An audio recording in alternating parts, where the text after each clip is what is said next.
welcome to Apotos. Halo, kenalin aku Jessica. Aku Ayas. Jadi hari ini kita akan bawa topik tentang menjadi mahasiswa berprestasi serta aktif organisasi. Nah, di sini kita juga udah undang narasumber yang super inspiratif, yaitu TLC. Halo TLC. Hai. boleh kenalan dulu Teh?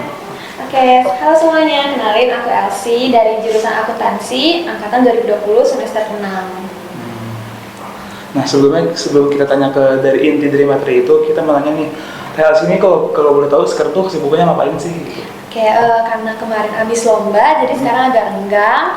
Jadi aku sekarang lagi fokus untuk tugas besar UAS sama oral test. Ada beberapa yang oral test, sama sekarang lagi persiapan untuk magang gitu. Gitu. Nah magangnya tuh kalau boleh tahu tuh di bidang apa ya gitu? Kemarin kebetulan udah dapat nih magangnya di Konsultan Pajak Bandung. Gitu. Oh dapat ya, keren. pasti keren banget sih tuh kalau dapat magangnya. Makasih. Terus kemarin kan aku juga lihat nih postingan dari Instagram Himaku itu TLC baru aja menang lomba tentang manajemen gitu kan. Nah itu tuh lombanya di bidang manajemen dan lombanya itu dalam bentuk entah itu study case ataupun apa. Dan aku tuh sempat agak notice nama timnya gitu. Nama timnya kan kalau nggak salah Hari itu. Salfok Nah, ya? itu tuh Salfok ya gitu. Nah itu tuh artinya apa sih, filosofinya apa? Ada nggak motivasi tertentu dari nama timnya itu gitu? Oke, mungkin aku jawab pertanyaan pertama dulu ya. Lomba itu tuh adalah Lomba Management Competition 2023 yang diadain sama Universitas Atmajaya Yogyakarta. Jadi basically itu lomba ini adalah lomba business case. Jadi di lomba ini sendiri ada 3 tahap yang masing-masing kasus perusahaannya itu beda-beda. Jadi ada di tahap lead case itu beda kasusnya, semifinal sama final juga beda. Dan ditambah lagi untuk final itu kita presentasi, decknya sama Q&A sessionnya itu semua in English kayak gitu sih. Terus kalau misalnya untuk nama ya, namanya tim kita tuh Hunger Team. Nah, hunger itu kan bahasa Indonesia kelaparan ya. Tapi sebenarnya kita bukan kelaparan akan makanan, tapi karena kita bertiga benar-benar merasa tahun ini kita belum dapat prestasi apapun nih. Jadi kita lapar akan prestasi, sudah kayak gitu sih filosofinya. Terus ditambah lagi kemarin ada serial Netflix itu kan ada Hunger yang koki-koki masak-masak gitu. Jadi terinspirasi juga dari situ. Oh iya. Iya. Jadi ini kan lombanya kelompok ya. Kalau gue tahu sebelumnya pernah ikut lomba yang individual gitu mungkin Teh? Oh ya, pernah pas tahun 2021 itu aku pernah lomba individu, dan dulu itu bener-bener aku lebih fokus nyari lomba itu yang individu sebelum aku kenal mereka berdua nih gitu. Jadi nyari lomba itu pasti aku lihat dulu nih kriteria pesertanya itu apa. Jadi kalau saya individu aku mau daftar, dan aku dulu juga fokusnya itu adalah accounting and tax competition, di mana kompetisi itu tuh tentang soal-soal akuntansi dan perpajakan. Tapi sekarang karena kemarin aku sempat dapat kesempatan untuk ikut lomba internasional yang diselenggarain sama ICAL, itu kayak sertifikasi akuntansi di Indonesia, di US juga, di UK. Jadi kita lebih aku lebih tertarik ke business case. Nah, karena lomba itu kan business case ya, jadi tertarik banget nih ulik-ulik business case perusahaan. Nah, jadi untuk lomba yang ini aku tim deh, dan lombanya kebetulan business case gitu sih. Terus juga itu kan pasti lombanya kan yang TLC ikutin individu udah pernah, terus tim juga pernah. Nah itu tuh bedanya apa sih Teh? Entah itu dari tingkat kesulitan atau mungkin study case yang dihadapi dari masing-masing lomba.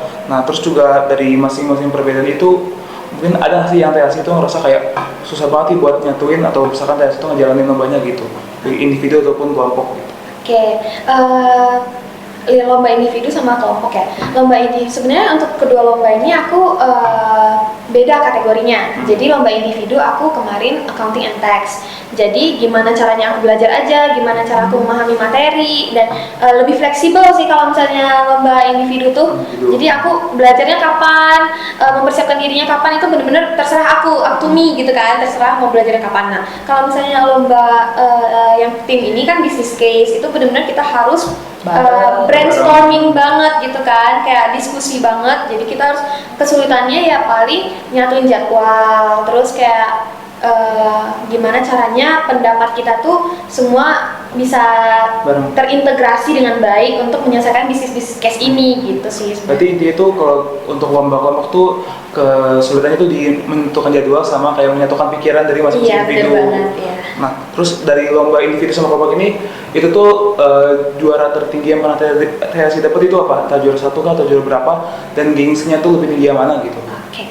Kalau yang tahun 2021 untuk lomba individu itu sendiri aku syukurnya dapat juara 1. Tapi untuk lebih bergengsinya aku bakal milih yang lomba tim ini karena meskipun kita juara 3 di sini tapi benar-benar bergengsi banget, dan ketika kita dapat list universitas nih yang ikut lomba ini tuh ternyata wah, kita masih benar-benar speechless banget, kita bisa menang gitu loh di lomba ini. Jadi kalau disuruh milih aku lebih milih yang tim ini yang meskipun juara 3 tapi lebih bergengsi begitu Betul, sih. keren banget sih Teh Jess ya, pasti kan lomba individu udah pernah juara 1, lomba tim juga pernah juara 3 gitu kan. Terus kalau aku mau tahu nih Teh, TLC itu dapat info-info tentang lomba itu dari mana aja ya Teh? Oke. Sebenarnya kalau di akuntansi sendiri kita tuh benar-benar nggak kekurangan info ya. Nih baik di Instagram, dari Himaku sendiri tuh ada yang dari divisi keilmuannya langsung itu ada namanya competition corner ya kan, itu info-info lomba terus semua di share di situ. Itu benar-benar kita nggak kurangan info. Jadi dari kemahasiswaan juga nge-share, dan kebetulan aku juga join di grup WhatsApp info lomba FEB. Itu ada namanya Pak Haris dari kemahasiswaan, itu rutin banget nge-share info lomba. Nah, tapi kalau misalnya aku kurang tertarik sama lomba-lomba yang ada yang udah di-share, itu mungkin aku bisa cari secara mandiri di Instagram. Itu juga banyak banget yang menyelenggarain lomba kayak gitu sih.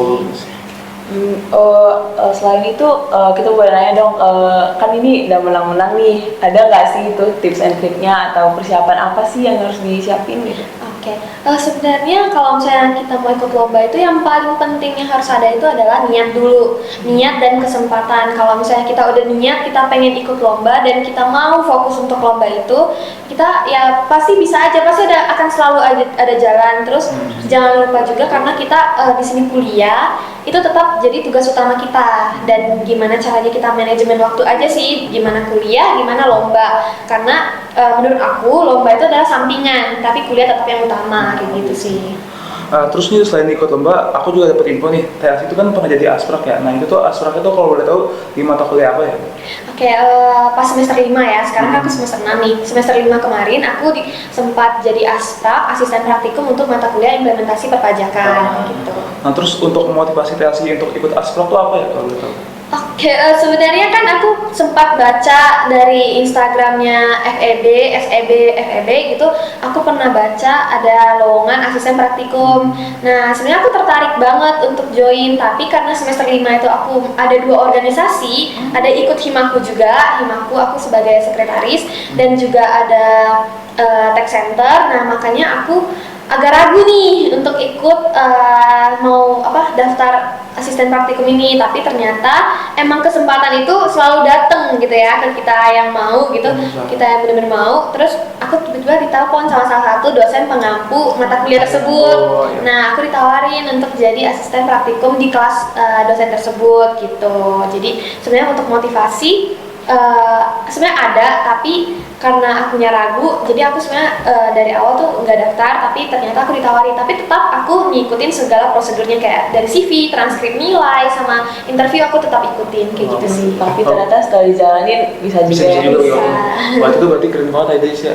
Udah mau jadi asprak sempat ragu awalnya. Nah pada akhir tuh ditawarin juga sama dosen kan gitu. Inceran dosen lah gitu. Itu sih keren banget sih. Terus kalau boleh tahu, selain tadi kan Teh Elsie kan juga bilang jadi asprak tuh terus ikut organisasi Himaku juga ya. Nah Teh Elsie ini di Himaku tuh pasti kan pernah ikut kepanitiaan kan. Nah itu ikut kepanitiaannya di bidang apa aja ya gitu?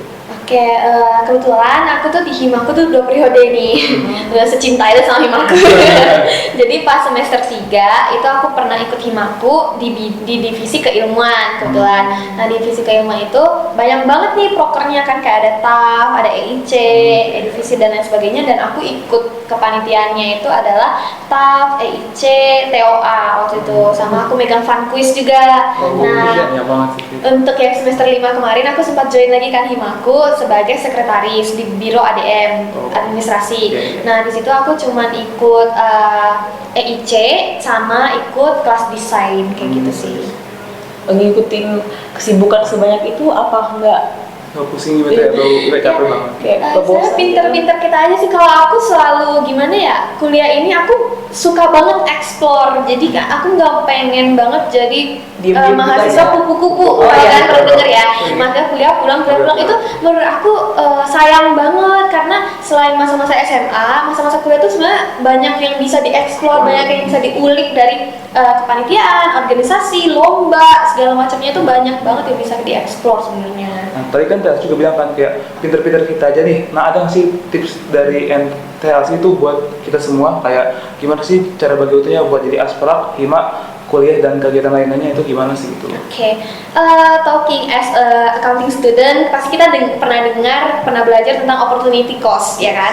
Apa yang diperjuangkan pasti ada yang dikorbankan. Nah, kalau dari aku contoh kecilnya aja, itu sebenarnya aku tipe orang yang harus tidur siang.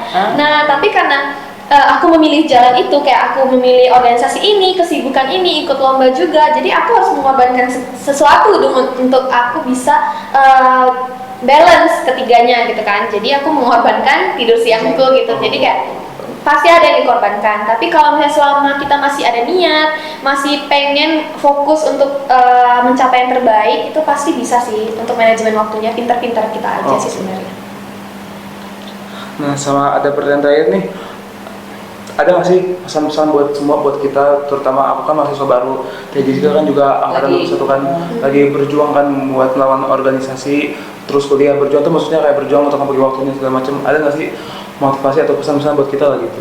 Oke, mungkin pesan mungkin lebih pesan kali ya dari aku. Itu ada satu quotes yang aku benar-benar suka banget dari Catherine Purcell, salah satu penulis, yang bilang kalau opportunity are presented to each one of us dan every day. Nah, but do we see them? Itu artinya sebenarnya kesempatan itu dikasih ke masing-masing kita, dan setiap hari itu ada kesempatan baru untuk kita. Tapi kita bisa nggak sih lihat kesempatan itu? Nah itu, setiap ada kesempatan, kalau aku sendiri itu aku lebih yang kayak ambil aja. Kesempatan gak datang 2 kali gitu. Jadi ambil aja, sanggup gak sanggup pasti sanggup, harus sanggup. Jadi kayak harus ada niat dari diri sendiri dulu sih. Kalau misalnya niatnya udah kuat, udah bener-bener pengen, itu kita pasti bisa ngejalaninnya. Yang pertama ada kesempatan. Oke. Habis itu yang kedua itu menurut aku tuh usaha. Usaha kita tuh harus bener-bener maksimal dan disertai dengan doa pastinya. Karena mau kita usaha sebanyak apapun, sebesar apapun, tapi kita nggak imbangi dengan doa, juga sama aja. Balik lagi, kalau misalnya kita doa sekeras apapun, tapi kita nggak ada usahanya, sama aja kan. Nah itu salah satu quotes juga yang namanya ora et labora, berdoa dan bekerja. Nah itu harus seimbang tuh berdua. Habis itu doa restu orang tua. Apapun yang kita pengen capai di perkuliahan ini, apapun next step yang kita pengen ambil, itu kita harus segala sesuatunya konsultasikan sama orang tua, karena doa restu orang tua itu benar-benar penting banget. Dan yang terakhir yang gak kalah penting, kesehatan mental lagi ya. Apalagi generasi Z sekarang tuh benar-benar overthinking segala macam. Itu benar-benar kesehatan mental itu nggak boleh disingkirin juga, karena itu salah satu yang penting banget sih. Jadi do what you wanna do and have fun aja. Udah, kita kayak have fun aja, sesuai passion, sesuai yang kamu suka, jalani. Kayak gitu sih dari aku. Udah sih kayaknya itu cukup informatif banget ya buat kita juga semua. Bisa ngasih input dan juga output buat kita, buat aku, Teh Jessica, sama teman-teman yang nonton nih. Ya, apalagi buat yang mungkin mahasiswa Masih buku bisa dengar banget nih, banyak banget kesempatan yang bisa diraih. Asprak atau apapun tuh seru loh gitu. Biar kegiatan kuliah kita tuh nggak boring, nggak gitu-itu aja Iya, gitu. benar banget. Mungkin sekian ya Kak dari sharing kita hari ini. Ini kan ngobrol juga udah cukup lama. Mungkin dari aku sama Teh Jessica dicukupkan. Iya. Terima kasih juga tawarannya ya, suatu kehormatan bagi aku. Oke.